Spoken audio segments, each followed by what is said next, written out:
Most people think that Deltarune is just silly and funny, and it is most of the time, especially chapters 1 and 2. But chapters 3 and 4 hit me like a truck when they came out. Things that were considered endgame have happened already. I'm honestly amazed at how Toby Fox raises the stakes so naturally. The new chapters have more twists and setup than we could ever imagine. We can't trust anyone at this point. Among the characters, Susie stands out as the only reliable one. She's true and honest in a story where everyone has something to hide. But at least we finally know who the main antagonists are. Noelle's mother reveal left me in shambles. She's a wonderfully executed, easily hateable antagonist. It's obvious, however, that the player must be mentally prepared for her sad backstory reveal, and I'm never ready for this stuff. Her design and attitude is so much more extreme than any fan interpretation I've seen. The game does a really good job at establishing her as a ruthless woman. If monsters in Deltarune will eventually discover magic in the light world, she'll definitely be the first in line. Carol is also the only character so far to talk as if she remembers your genocides.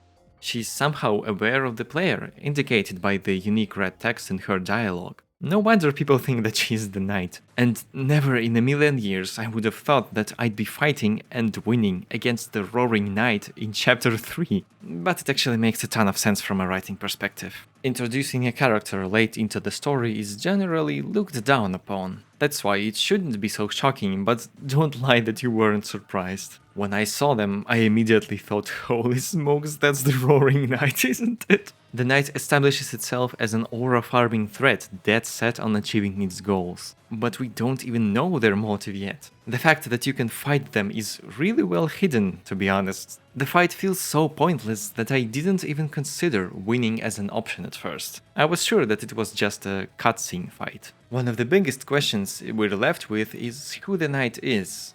I don't want to discuss the intricacies of their identity because it's obviously Des. And speaking of Des, please tell me that I'm not the only one who was shocked when Tenna name-dropped her. I know that she was mentioned in the game before, but she's become so mystified that I started considering her to be a totally secret character. And I was wrong. These chapters establish her as an actual person, the loss of whom is felt everywhere. I really want to make a video about how the small town tragedy is present both in Undertale and Deltarune, so subscribe if you don't want to miss it. Whether she's the knight or the voice in the code, or both, I really hope that we will find her eventually, and whether 11 hours or 11 years, she'll be waiting, just like the man behind the tree.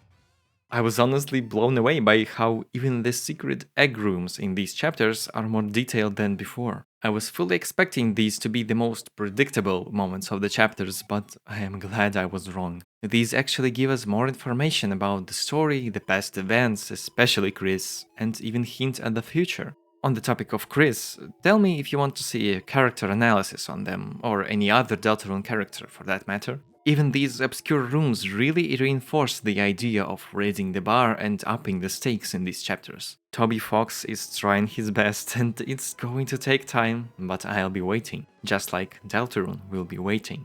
Talking about this made me remember, why was the Titan in the trailer? Like, how was the Titan in the trailer? I completely forgot about it while playing the game. Never in a billion years did I expect we would be fighting a Titan in chapter 4. But we did, and it was glorious. This sets a whole new expectation for the finale of this game. It's obviously not going to be just more Titans, so I expect nothing less than God of Hyperdeath Deer version followed by Gaster himself. It was undoubtedly a highlight of chapter 4, which as a whole felt ominous and foreboding. After the silliness of the previous chapters, the vibe change is crazy, and nothing showcases this better than the new battle theme. For some reason I was sure that Rootbuster is here to stay for the whole game, but Toby knew that we would get tired of it eventually. That's why he wrote this banger.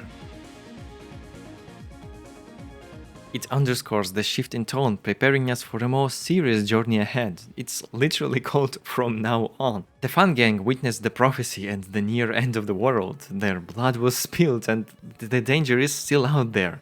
The entirety of the Chapter 4 OST is filled with dark, moody, mysterious tracks, reflecting the game's shift in tone. The second Sanctuary feels truly magical to me. I just love the moment where it goes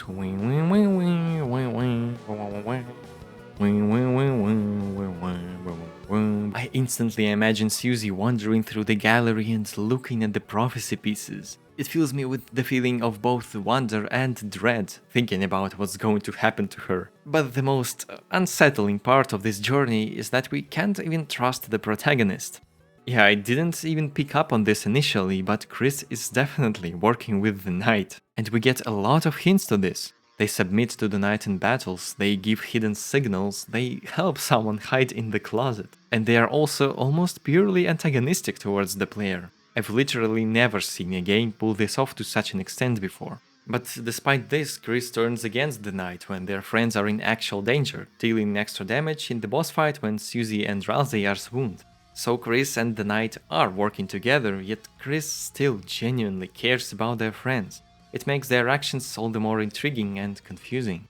I don't know what would happen to us if only Chapter 3 was released. It felt deceptively funny and lighthearted to play through. It does a great job at establishing a mostly joyous tone, continuing from Chapter 2. Even Ralsei fell for Tenna's tricks and lost sight of the goal, and he is supposed to be mission control. But at the end comes the Roaring Knight. Even the Shadow Mantle doesn't save us, we're still no match for them. Tenna is destroyed and Undyne is kidnapped to the shelter, which has a dark fountain inside of it. Susie's words describe this in the best way possible. She says that up until today it felt kind of like no matter how serious their adventures got, they were just part of another world. And what follows is a very gloomy chapter set in a very atmospheric location. I'm not saying that Chapter 4 is all doom and gloom, that's not accurate in the slightest. There is still a ton of Toby Fox humor in it. I genuinely laughed out loud multiple times. But it's evident that the tone of the story is shifting.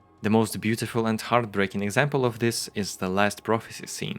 The fate of the heroes is already decided, and not only do we see Ralsei at his most desperate, but we also see actual blood for the first time since Sansa's boss fight back in Undertale. I can't put into words how this chapter makes me feel. All hints towards the future are grim, and the next chapter is definitely going to focus more on Asgore and the Dreamer family drama. And since I mentioned Sans and Asgore, I have to talk about that scene. After the disaster that was the last Dark World, Susie and Chris come home exhausted and defeated, anticipating the long-awaited rest. And what do they see? Toriel, whom they considered to be in danger, dancing to loud music in a less than sober state. I can't lie, I laughed and screamed when Sans appeared in the story.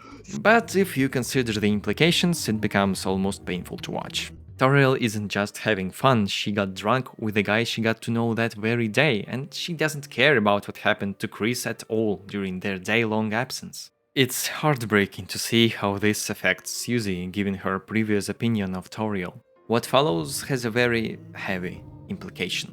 This entire sequence made a lot of people in the audience turn on Toriel and Sans, since their actions are so disrespectful and hurtful towards Chris. I, however, do not share this sentiment completely, even while fully understanding the context. I have a lot of things to say about Sans, Toriel, and other Undertale characters in Deltarune, so if you don't want to miss it, make sure to subscribe. As a person who's been following these games since my childhood, these characters mean a lot to me. And if you're anything like me, you were also completely taken aback by the music that preceded this entire scene. I was honestly waiting for this moment since before the release of the new chapters. I thought it would happen after the Holiday Mansion scene, since it was raining, but there was no better moment to play this music other than the chapter finale. The place where it rained is now one of my favorite pieces of Toby Fox music. When I heard that piano, I don't know how to describe it.